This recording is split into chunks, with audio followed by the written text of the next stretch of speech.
It is now my pleasure to introduce our speaker today, Maureen Muldoon. Maureen is the founder and spiritual director for Speakeasy, as well as an international speaker, writer, storyteller, and songbird who believes in the miraculous power of storytelling for healing and transformation. I now pass it to Maureen for our talk. Thank you, Sherry. And thank you, Zach. What a great song. And Margaret Ann, beautiful prayer. And Mari and Joni and Jack and Jeremy and all of Bella, all of the amazing hands that help us have this conversation every week. So thank you, thank you, thank you. Today we're talking about, also, I want to just point out, I saw some extra friends from Ireland.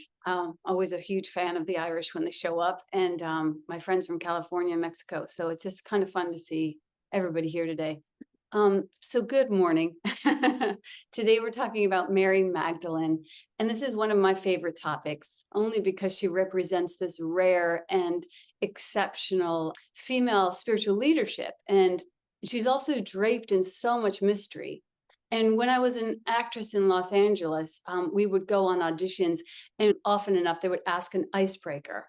And sometimes it was like, tell us about your favorite vacation, or who would you like to have lunch with?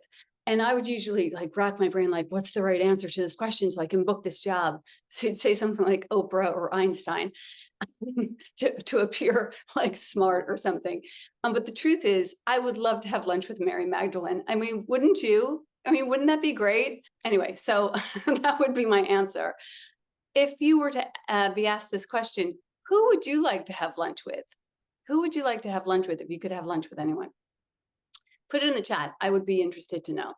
So she's often called one of Jesus' most devoted followers. She stayed with Jesus during his crucifixion, even when many fled. She remained faithful even to the end. And it tells you a lot about a person who shows up when the lights go out. You know, there's these friends who show up, you know, when your house is on fire. I want that kind of friend. I want to be that kind of friend. She was also the first to see the risen Christ, and she's sometimes called the apostle to the apostles. She's often misidentified as a prostitute. And some ancient texts outside of the Bible, like the Gospel of Mary from the Gnostic text, it shows her as a leader among Jesus's followers with kind of a special insight on his teachings, which makes sense because, you know, we hear from all men. So we, you know, every, you know, of the Gospels is, you know, Matthew, Mark, Luke, and John. So if you were to hear something from a feminine voice, it might sound a little bit different. So maybe she didn't have like extra teachings. Maybe she was just explaining it differently. Anyhow, she's a symbol of redemption. You see this in all sorts of art and songs. And she's also often represents forgiveness and transformation and faithfulness. And her feast day is July 22nd, which is also Bella Beth Gordon's birthday. So that's super cool. My favorite thing, though, I think, is the fact that she gives us this story of this mapless journey of faith. One story in particular shows us how she is basically carried by the currents, which I like to interpret this as that we're carried by our own currents. We're carried by our consciousness. Form follows consciousness. You've heard me say that a million times. In this particular story or allegory, we're going to see her being literally carried by the currents of the sea, but I think we all drift on our consciousness. So there's this legend that lies somewhere between scripture and mythology about Mary Magdalene boarding a boat with no sails and no oars.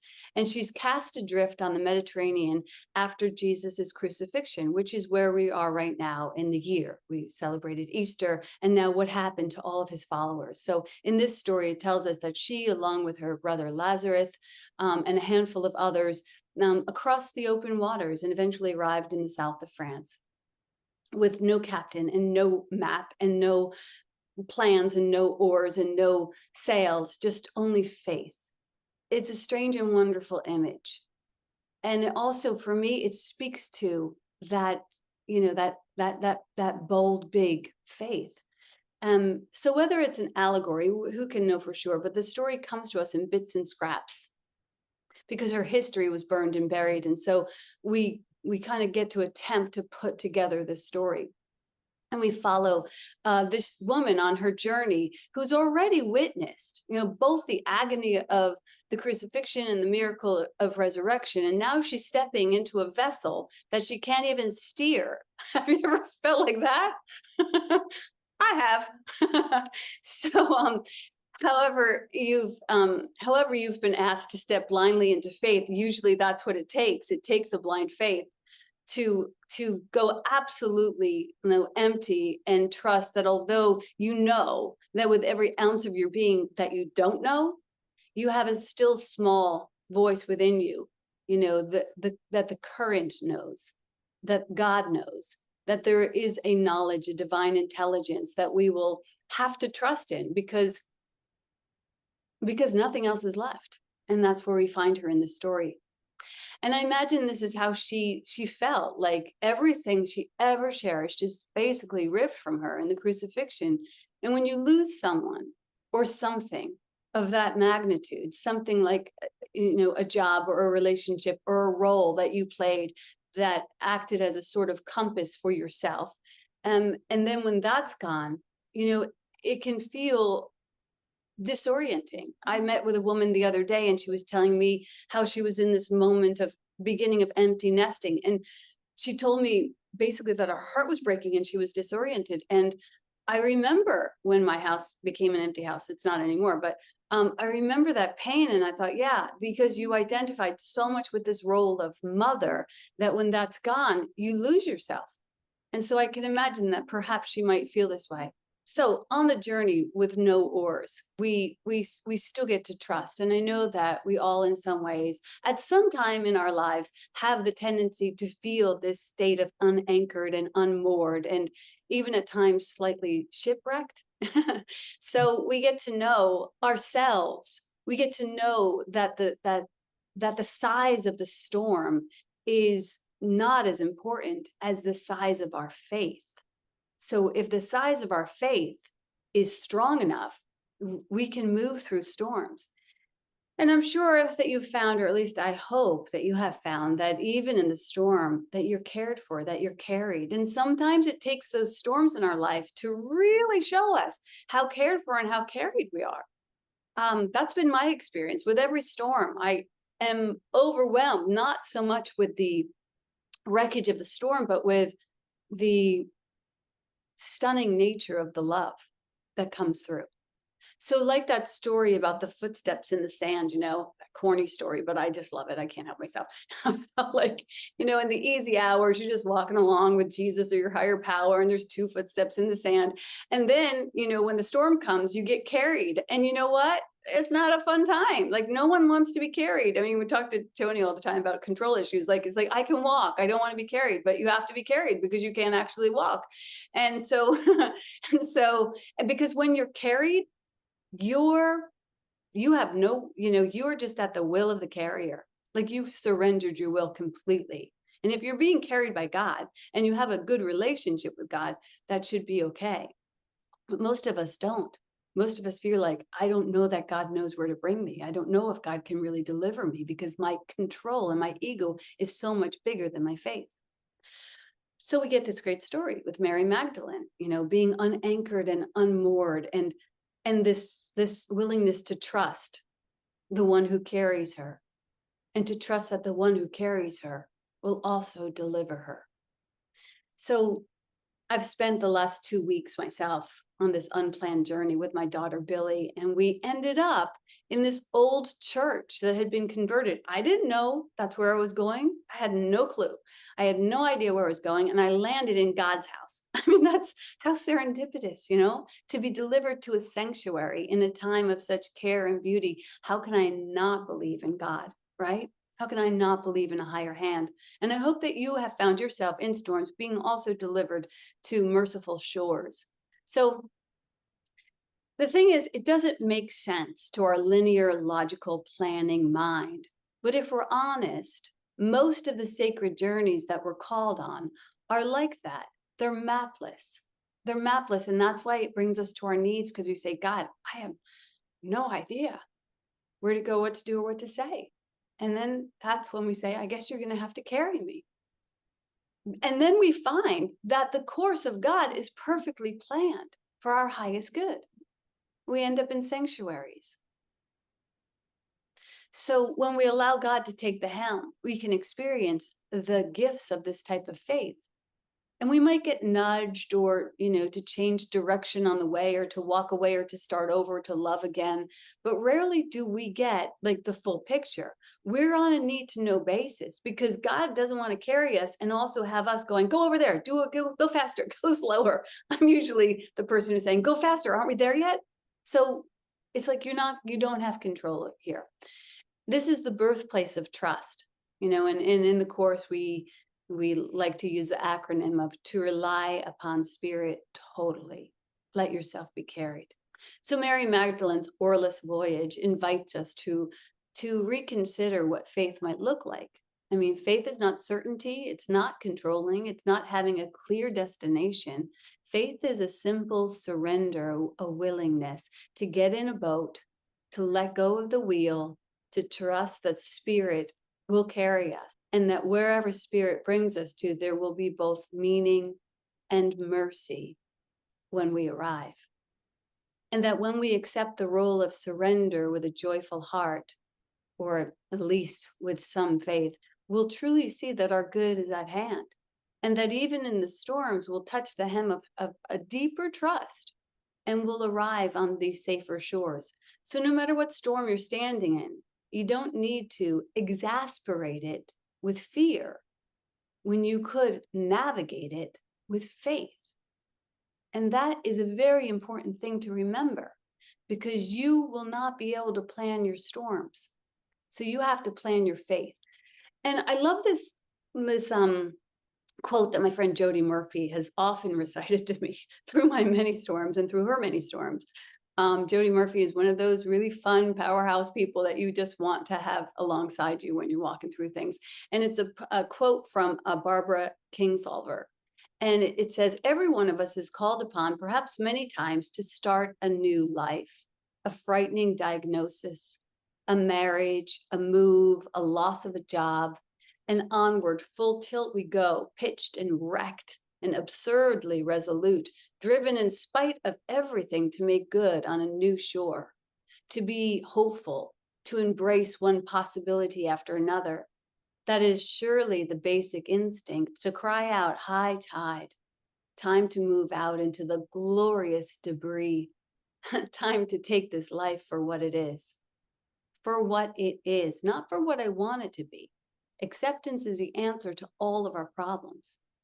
What would we not accept if we but knew that everything was gently planned by one who knows our highest good? So this quote, I mean, it's audacious, don't you think? It's the audacious nature of acceptance. It's this boldness that says, I will not be just saved from this wreckage.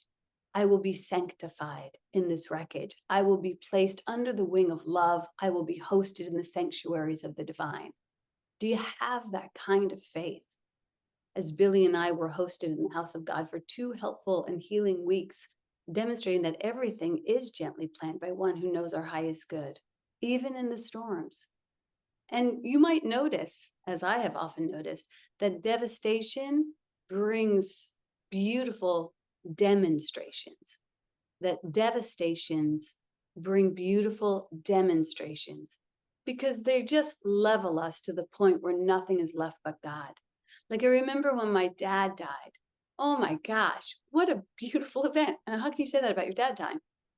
First of all, I was devastated. I remember walking up the stairs to my house and I felt so heavy and so crushed. And I remember that's when I first heard this saying that was like, I will be damned if I'm not blessed by this. And I kind of have used that as an or ever since.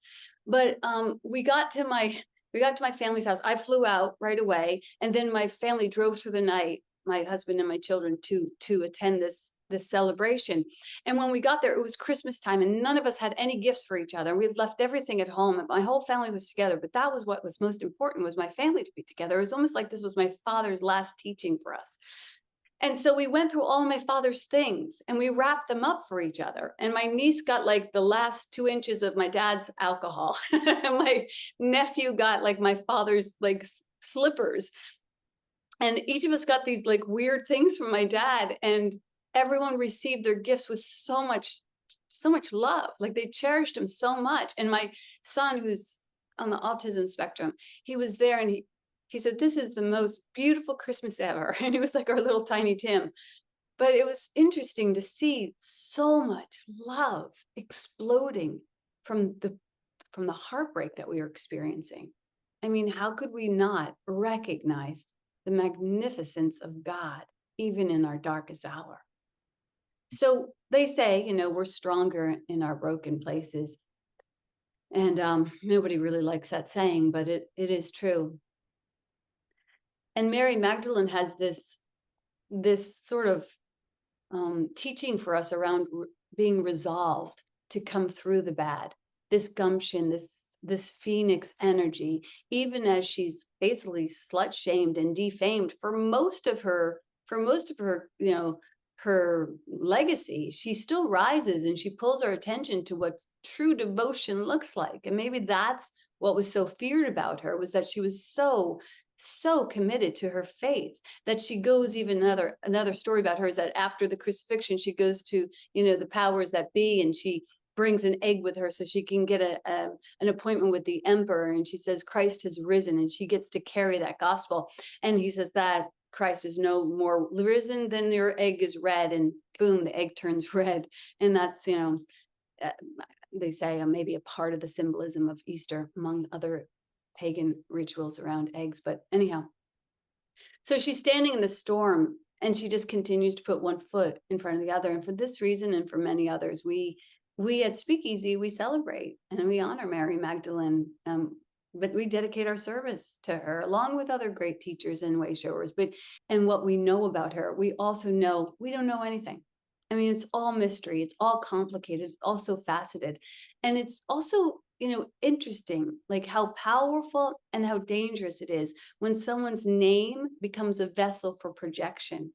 And her name just became this vessel for projection where we could put all of our slut shaming on this one woman. And, why, So Mary Magdalene is one such person. She's this public figure. She's powerful. She has a devotion to Christ, his teachings, and she's also an easy target to project upon. And because of that, she represents everything from sanctity to sin, from mystic to prostitute, from truth teller to harlot. And yet under all of it, no matter what people want to project on her, she seems to remain very true to herself. Remember, and again, we can't really know if Mary Magdalene was also Mary of Bethany, but if she was Mary Bethany, which many scholars say it was, she's the one who's like, "I'm not going to sit in the kitchen. I'm going to go listen to Jesus." She's the one who pours out the oil, and she's like, "I don't care how much it costs. I'm going to do this." So it's hard to make those connections, but if those connections are true, it's interesting to see this woman who knows herself. She smashes some glass ceilings for us. She pours out all the oil. She kneels at the knee of Jesus. She washes his feet in public. She speaks truth to power. I think we would like her around here. I think she would fit right in. So the stories of Mary Magdalene are also mixed with the stories, like I said, of Mary of Bethany and the stories of the adulteress. And it's hard to kind of grasp the truth. But what I've come to decide for myself, and you can make your own decisions, is that what if we just said that all of it was true, that all of it's confusing because all of it is true. And the confusing part is on our part because we don't like things to be good and bad. We like things to be good or bad. We don't like when we mix our whores with our holy, we prefer not to. And so we begin to segregate, and so we get confused around that. How can she be a whore and how can she be holy at the same time? But maybe that is her best teaching. She's representing all things for us. The conflicting aspects of self are also for her true, but also true for us. In the Nag Hammadi library, there's this poem that's basically, it serenades the idea of I am that I am. It's called Thunder Perfect Mind, and it's very long, but there's I'll just give you some of it. It starts out with, I am the first and the last. I'm the honored one and the scorned one. I'm the whore and the holy one. I'm the wife and the virgin. I'm the mother and the daughter. I'm the members of the mother. I'm the barren one, and many are her sons. I am she whose wedding is great. I have taken no husband. I am the midwife and she who does not bear. I am the solace of my labor pain. I am the groom. I am the bridegroom. And it is my husband who begot me. I am the mother of my father. I am the sister of my husband, and he is my offspring. So it's this disconcerting poem that's just like, I'm everything. It's this beautiful long epic poem, and it says like, I am the knowledge, and I am the ignorance, and I am the shame, and I am the boldness, and I am the shameless, and I am ashamed, and I am strength, and I am fear, and I am war, and I am peace. I'm all of it. I'm all that there is, and I will not exile any part of myself. I will own myself, all that I am, all that is holy, and all that is human. I am that I am. And so when Jesus says, whom among you is without sin can cast the first stone, it stands us still and takes us to the bone marrow of ourselves, because we, like this tapestry of Mary Magdalene, also know that we are all of that. And so what if the confusion of the story of Mary Magdalene is perfect in its confusion? That she shows us how freaking complicated it is to be human. One thing the poem doesn't point out, but it kind of infers, is that the idea that not only am I mother and father and fertile and barren and sinner and saint, but that I'm very holy. That I contain all of these things. And to contain all of these things is what actually makes me very holy. Because if I deny any one of these things or anything, I fracture myself. And so in my acceptance, that's how I become very holy. I'm forgiven and I can forgive. And it's good to be forgiven, but it's great to forgive. To forgive yourself for thinking that something went wrong. And Mary Magdalene's legacy and reputation, is about this beautiful forgiveness, as was Jesus, as was, the Blessed Mothers. And it's interesting that, like, how did her story get so warped and riddled? It was annihilated by Pope Gregory VI, and he gave this sermon that conflated her with the sinful woman in Luke. And many scholars have agreed to this being a misinterpretation stemming from just a patriarchal agenda. Because at the time, I suppose, like, women made us uncomfortable, and powerful women made us terrified, and powerful holy women were a cause for annihilation. And so her story was reshaped into a cautionary tale instead of a celebratory tale of a central figure, a spiritual central figure. And when we got on the call today, we had about 8 men and 8 women. I was like, wow, it's so great to see so many men here. It's important to have all of us represented in leadership, because if you can't see it, it's hard to be it. It was very hard for me to take up this role as spiritual leader. I thought so many things. Like, I thought, like, I'm already kooky enough. Like, I curse, I wear tube top, like 1,000 reasons why I shouldn't be a spiritual leader. And mostly I had no role models. So every time a little girl came into my church when we were brick and mortar, I like fell over myself. I was like, look, like, this is a possibility for you too. It's all a possibility for you. So anyhow, her story was reshaped into a cautionary tale. And this type of cautionary tale not only annihilates her, but it annihilates all of us. It affects all of us, because these cautionary tales tell us to play small, to play safe. Don't rock the boat with your unconditional love over there. Not just because if you do, you will be liberated, but if you do, you might be liberated, and we will, and you might also recognize your own brilliance. And then how will I ever be able to control you? Have you ever feared being too big for your britches? I mean, I have. Have you ever felt afraid of your own power, so much so that you even probably maybe sabotaged yourself before anyone else could? Yeah, we do that. So if you have ever done that, go ahead and siphon off the spirit of Mary Magdalene, who shows us how to be bold and unconditional, even at the cost of her own reputation. This demonstration of Mary Magdalene wasn't just, about unconditional love, but like, the story is also about quieting that type of love, And even 14,000 years later, still people believe that she was a prostitute, even after the church has sort of cleared her name. Her truth was that, the truth that she got to deliver, her first major gospel was He's risen. And we're invited to carry that message along with her. I have risen. You have risen. We have all risen from so many things, and we will always continue to rise if we recognize and seek first God.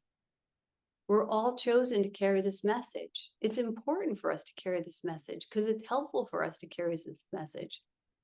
She was just the one who was willing to do it first. She wasn't just a bystander. She was commissioned. And you and I are asked to engage, not in voyeurism, but in activism when it comes to our faith, to wear our spiritual hearts on our sleeves. As the Course tells us, my part is essential to God's plan for salvation. Do you take part in your spiritual authority in that way? Do you recognize how important and how essential your part is in the plan that God has for salvation? So anyway, Mary Magdalene, patron saint, not just for women. She wasn't just for women, but she represents a group of people who are sometimes misunderstood, those of us who are marginalized, the ones who don't fit into categories. And her name carries with it this legacy of spiritual resilience. I think that is such a beautiful elixir that she brings to the community, is spiritual resilience. What does spiritual resilience mean to you? Did it meet you when you walked through your own fires? It's not until you're cut at the knees that you remember that you have wings. And that's a beautiful thing to remember, that no matter how dark it gets, that there's a light at the end of the tunnel, and that you might get pushed into the dark, but never forget that you're a seed, not a dead man walking. And this is not death, it's just a chrysalis. And that you're loved, even and especially in your brokenness, because you too are both holy and haunted and welcomed and welcomed and welcomed. Maya Angelou says, you may trod me in the dirt, but still like dust I rise. And the rise of Mary Magdalene's truth isn't just historical, it's happening right now. Every time we reject a lie, every time we rehumanize someone, every time we forgive, every time we participate in the resurrection. So I invite you to reflect. What truth have you been burying? What brilliance have you been burying? What parts of your identity have been distorted or hidden or shamed? Who in your life needs to be seen again, and this time rightly? And if you have been pushed to the dirt or forced to face your shadows, to confront the sides of yourself that you've longed to excommunicate, the parts of yourself that you've been taught to hide or hate, then let this be the week that you step into that oarless boat and let God carry you gently to your own holy communions. This is a solo journey to the shores of yourself, which is the true destination of liberation. You need to belong to yourself. You need to get with your Holy Spirit. You need to get with your higher power. This is the only relationship you need to worry about. And I love that John O'Donohue says, at the heart of the matter, you should never belong to something outside yourself. To resurrect is not just to rise, it's to return to yourself, to return to your own center, your own sacred belonging, because we're not just one thing. We're everything. And we need to make peace with the fact that we're sinners and saints and doubters and believers and wounded and healing and betrayers and beloved. We are the one who runs from the tomb. We are the one who waits. Our acceptance of the full spectrum of ourself does not just make us holy, it makes us helpful, it makes us human, it makes us whole. And wholeness, that full resurrection of the self, is what empowers us to participate in the resurrection of the world. That's no small thing, and that's the word. And now we will go to Jeremy Grassini for a community offering. Good morning, everyone. Devastation brings beautiful demonstrations. How I wish I can remember that when I was going through tough times. So thank you, Maureen. So Speakeasy is a non-for-profit virtual spiritual community, and we exist on the generosity of our community members. We thank you for playing your part and for taking the opportunity to make a donation for today's daily bread. Your generous donations help us bring spiritual leaders, artists, and speakers to Sunday service and keep important conversations going. As the law of circulation states, freely we give, freely we receive. As you are spiritually fed by today's conversation, I invite you to go within and see what is yours to share. No gift is too small. All contributions to Speakeasy are tax deductible here in the United States. The donation link is in the chat, as well as our website, speakeasyspiritualcommunity.com. Thank you. Maureen, I loved this subject. I love this subject so much. And you did such a wonderful job of giving us a fleshed out picture of Mary Magdalene. But I also loved how you highlighted that when we're in devastation, we're in mapless territory because we always want an answer, right away when we're in trouble, when we sense that we're in trouble. And we don't sense that it's mapless. Yeah. Yeah. And we know we're looking for direction because we are not in acceptance first. Yeah. We're definitely saying this should not have happened. We're stuck on that mountain of this should not have happened. And Yeah. until we come off of that mountain, we're never going to find an answer, and we're never going to turn to Holy Spirit of God for direction. Yes. And we also won't see any doors that are opening or closing or direction. We're just out there stuck in the land of this should not have happened. Yeah. And so I love that you put that all together, that our need to know. We want to know what's going to happen next. And of course we can't know that because it hasn't formed yet. No. Can you speak to that just a little bit?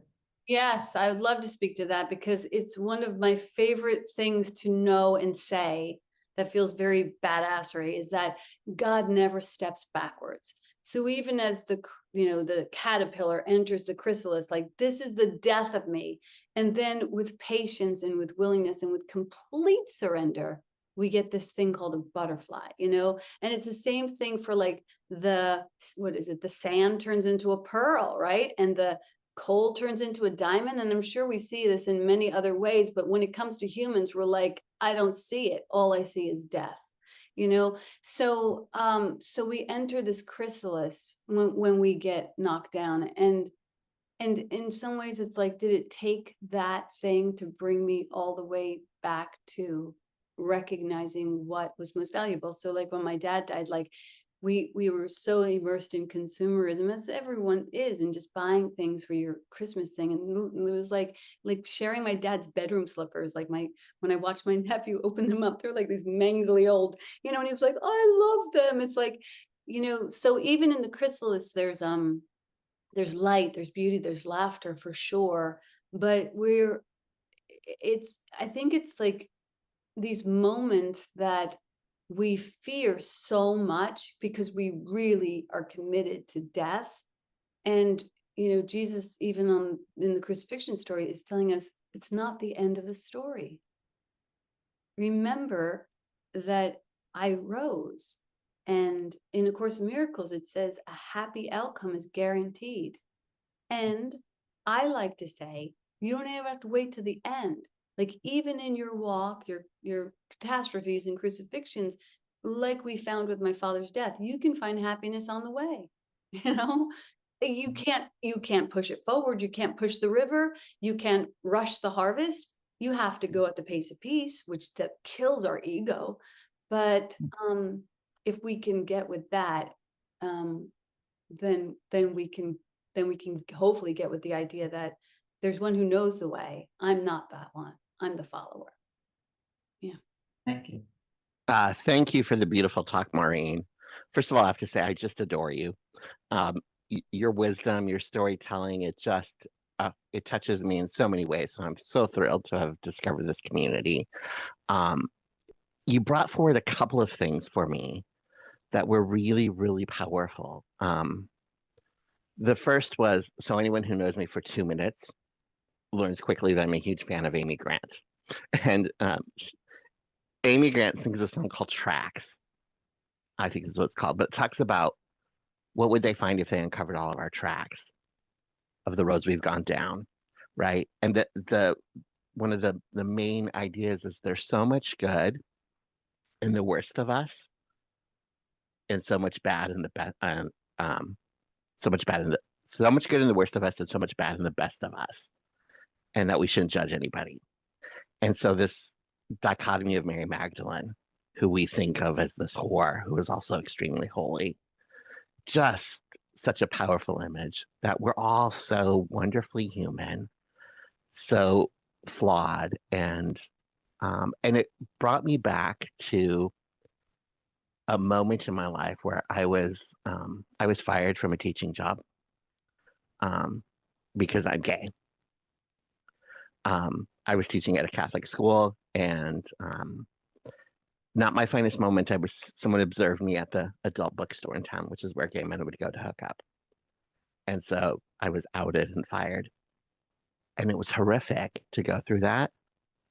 But also one of the most beautiful times in my life, because the world I had created for myself it imploded. And all I could do was lean into faith. I only knew how to pray. That was the only thing I knew how to do. And I didn't even know how to pray to fix it because I'd messed up. And it was like, I can't pray to God to fix this for me because I've really effed up royally, you know?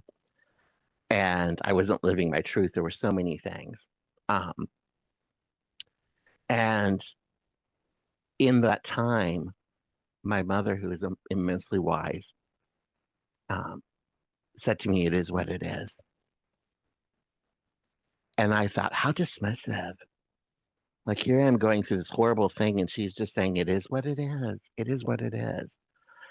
And later someone said to me, when it is what it is, it means it isn't what it isn't. It's not the story you're creating about it. And so I've learned the other thing that brought forward for me was just leaning into the power of allowing. Just allow it. And my mom said to me, God's grace is sufficient to get you through even this. And so thank you. Just to be able to remember those things. That happened 25 years ago. And my life has been so blessed. Yeah. And had that not happened, I wouldn't be in California. I wouldn't be living the life I'm living. That was the impetus for me to come out. It was, it really, I learned to live my truth, right? That was part of your coming out story? Oh yeah, that's when I came out. Yeah. Yeah, I was married. I was married to a woman. We were going through a divorce. She and I are now the very best of friends. Her father was gay, so I was used to think, oh, you marry someone like your dad. There's just so many layers to the story. But yeah, that I was outed. I was forced out of the closet. But it was a beautiful time in my life. But I'm sorry. But God, I mean, yes. Yeah, that which is true cannot hide. No. It will bust through cement. It will bloom in all awkward and amazing ways, but the truth cannot be hidden, and it will itself implode. So God bless you. And of course, and like what I love about that story, Jerome, is like, God, first of all, it's definitely a sermon, and I hope that you come here and give a sermon. I know I've been trying to seduce you for the last couple of weeks. I would love to. Yeah, that would be a good one. What I love about that is that, you wear your spirituality on your sleeve, but you don't wear your woundings on your sleeve, because I did not know that about you. And I've known you for a little while now. And it's like, wow, I did it. It's so interesting, like what we hold off from telling each other. And it's a beautiful story. I am sorry that was tragic at the time, but and it's taken some time to get past it. I mean, it's been 25 years. I used to dream. I haven't had dreams about it for a long time, but I used to have dreams that I was invited to come back to the school to teach. And then they'd say, oh, wait a second, you can't be here. We forgot. You're not worthy to be here. And so I think the healing, I wrote a book about it. I wrote a book called A Place in the Choir, because I was a music teacher. So it's called A Place in the Choir, Reclaiming My Relationship with God as a Queer Man. And that writing the book was really cathartic. I needed to tell the story. Like, and you know, I'll be damned if I won't be blessed by this. That, for me, it was like, this isn't the hill upon which I'm going to die. This isn't the end of my story. And when I look back on the times in my life, it's one of the most beautiful times, Mm, as okay. hard as it was. Anyway, I'll be quiet about it, but thank you so much. You brought so much Not forward. be quiet. Haven't you learned your lesson? But, and I also love the story about your father and giving that I was weeping. I was like, oh, how beautiful is that? Like the last 2 inches of his vodka was like prized holy water. We're like, who gets this? Yeah, no, I love it. When my father passed, my niece, my dad had this ratty old chair, and my mom was like, finally, I can get rid of this ratty old chair, because he would not get rid of this chair. It was his chair, right?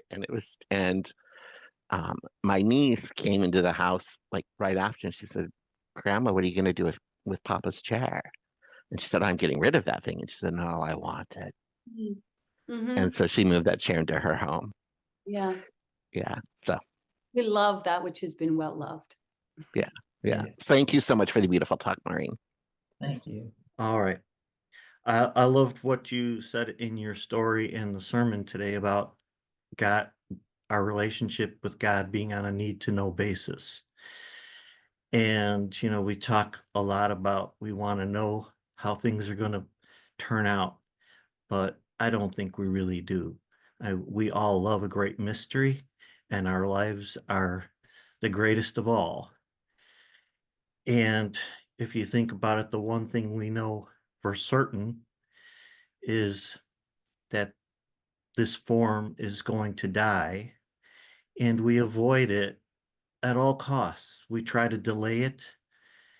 And so we just are eternal optimists, and that's what gets us up every day and gets us going. And even if you look at a homeless person with their shopping cart full of stuff, you think, what can they have to look forward to? And they, in that shopping cart, are planning for their future. They see a future for themselves. Or maybe even better, maybe they're just enjoying the present. I mean, because that's really all there is. And, when we get everything ripped from us, it's like, okay, I'm here now. I'm here now. Yeah.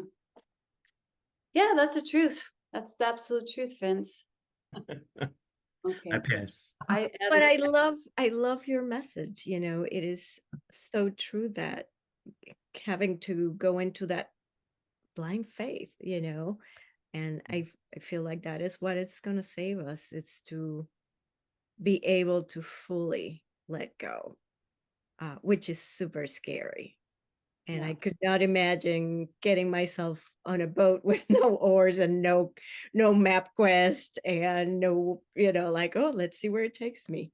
But absolutely, I feel like that is where we're really gonna be crowned. Yeah. Is in that moment where we really allow. Yeah. And it's funny to think like we're contemplating getting on a boat with no oars. We're on the boat with no oars. Right? And it's like, do we show up to it or do we distract ourselves with fears or resentments or everything? Or do we like show up in this space of surrender? And I like when I think about you, Mari, picked up a couple of the teaching slots that I was doing.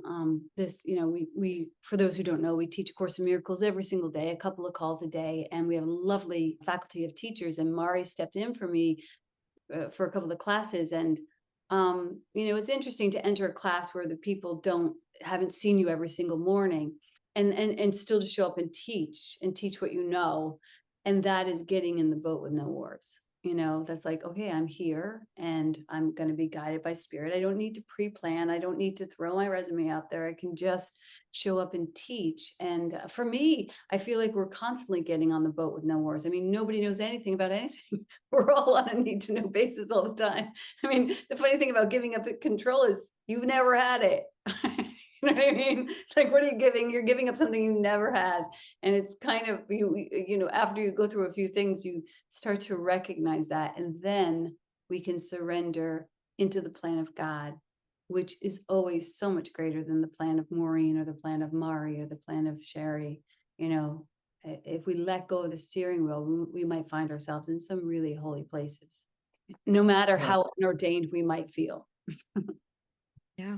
And you know, I heard this week, when we get ahead of God, we're gonna regret it.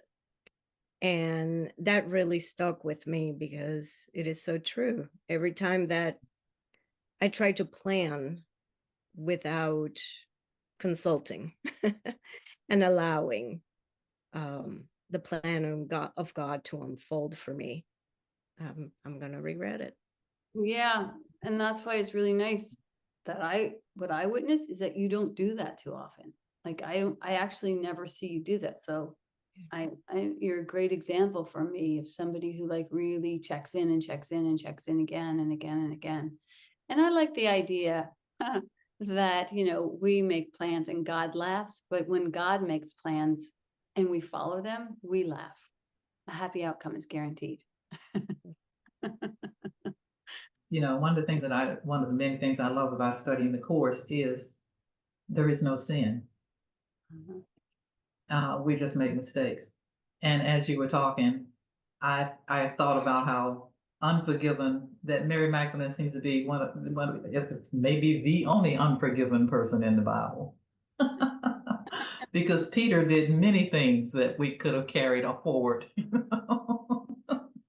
And I had never thought about that before, about how her sin, big stamp, just seems to be the one that nobody is willing to forgive. But I'm thrilled that she has lasted through the centuries, and that we love her as much today as when she was here. Yeah. And that she is rising regardless. She's like that Maya Angelou poem, no matter what, she is rising. And just an interesting observation. But thank you for your sermon today. Always a mind opener, always lovely. Thank you, Sherry. Thank you for being my teacher, and thank you for teaching the text, and thank you for being always so generous with showing up to host. It's so kind, because your consciousness is like on point, and every time I see you here, I just feel good. Thank you. Thank you. I appreciate that. Thank you. If there are no more questions, we will have another song, beautiful song from Zach Freefall.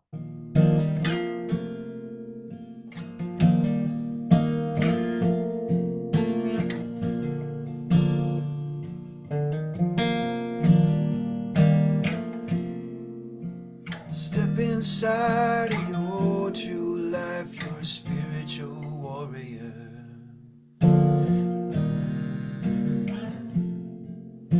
Step inside of your true shine with the heart of the mother.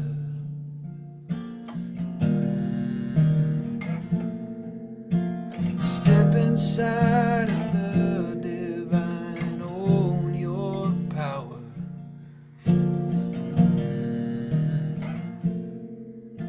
Step inside the river inside your breath, breathing.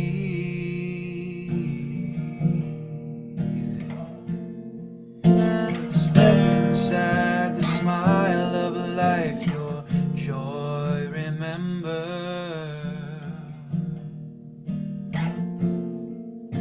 Step inside the song's rhyme, keep on singing.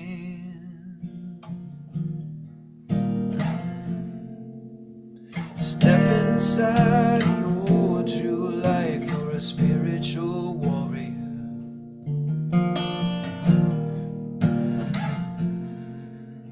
Step inside your true shine with the heart of the mother.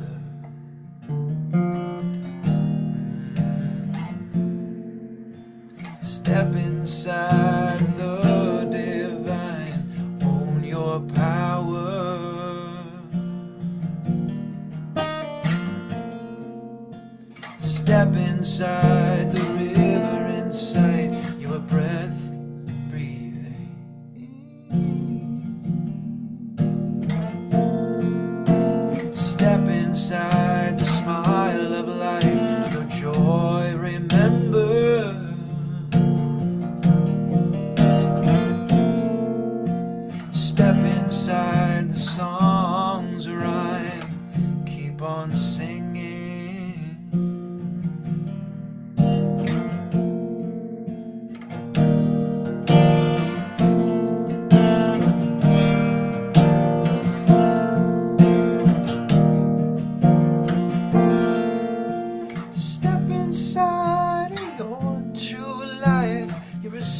spiritual warrior.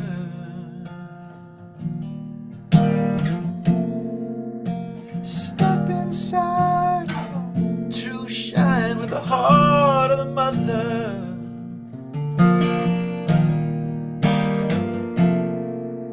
Step inside the divine, own your power. Step inside the river inside your breath breathing.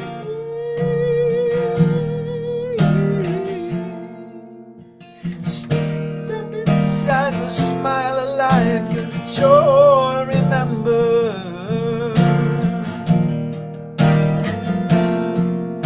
Step inside the song's rhyme, keep on singing.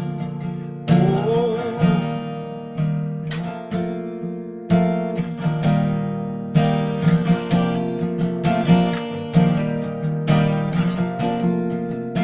Step inside the song's rhyme, keep on singing.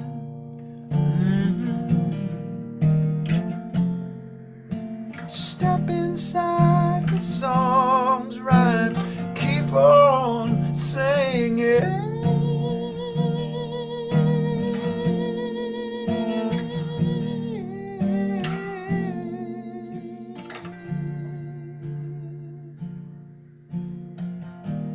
Keep on singing, keep on singing,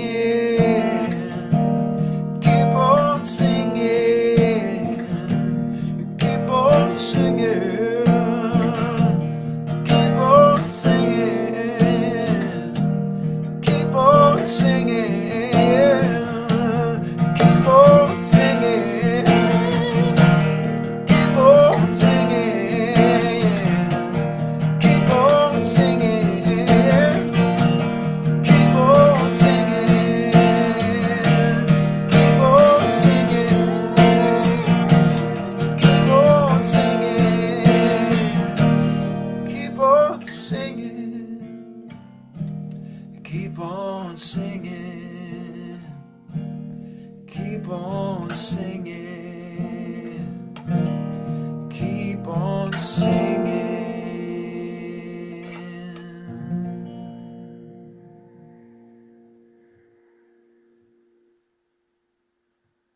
Fuego, fuego, fuego. Hot. Oh, Wow. Zach, we wanted you to keep on singing. Thank you. Woo. Thank you, Zach. That was moving. That's the best word I can come up with. It was so moving. Thank you so much. And thank you for being with us this week. Thank you. I want to thank everyone for joining us today. We hope to connect with you at one of our events during the week. And we definitely hope to see you here next Sunday. Bring a friend. Thanks, Sherry. God bless. Bye. Bye.